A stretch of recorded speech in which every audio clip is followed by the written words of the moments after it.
আসসালামু আলাইকুম ভিউয়ার্স, কেমন আছেন সবাই? তো গরম গরম খিচুড়ি আর বেগুন ভাজা নিয়ে বসে পড়ছি। আজকে সারাদিন কিচ্ছু খাওয়া হয় নাই, বেশ কিছু কাজও ছিল। আর কেন জানি আজকে খেতে ইচ্ছা করছিল না, একদম মানে ক্ষুধা লাগছিল না। তো এখন সন্ধ্যা হয়ে গেছে, আমি নামাজ পড়ে মাগরিবের নামাজ পড়ে গরম গরম খিচুড়ি খাইতে মন চাইলো, আর সাথে বেগুন ভাজা।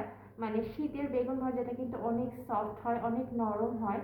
তো আমি গরম গরম 2 পিস বেগুন ভাজা নিয়ে নিয়েছি আর সাথে খিচুড়ি। তো এটা হচ্ছে আমার আজকে সারাদিনের খাবার। তো আপনারা সবাই কেমন আছেন? সারাদিন আপনারা কে কী খেয়েছেন আমাকে কমেন্টে জানাবেন। আর আপনারা যখন সুন্দর সুন্দর কমেন্ট করেন তখন আমার কমেন্টগুলো পড়তে খুব ভালো লাগে। তো এই তো আমি খাওয়া দাওয়া শুরু করেছি আজকে।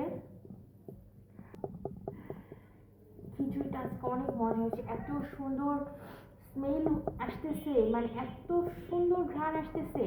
আজকে খিচুড়িটা একদম মাখা মাখা খিচুড়ি হয়েছে, অনেক টেস্ট হয়েছে আজকের খিচুড়িটা। আজকে মানে কিভাবে যে খিচুড়ি রান্না করছি জানি না, আজকে অনেক টেস্টি হয়েছে খিচুড়িটা। তো এই তো আমি এখন খাবো।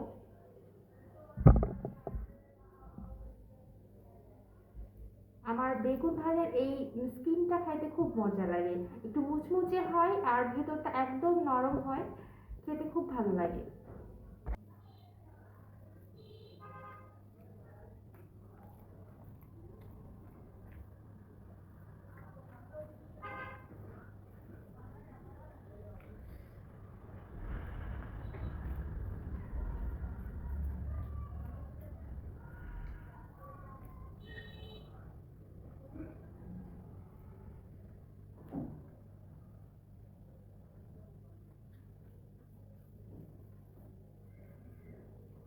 অনেক টেস্ট হয়েছে, অনেক।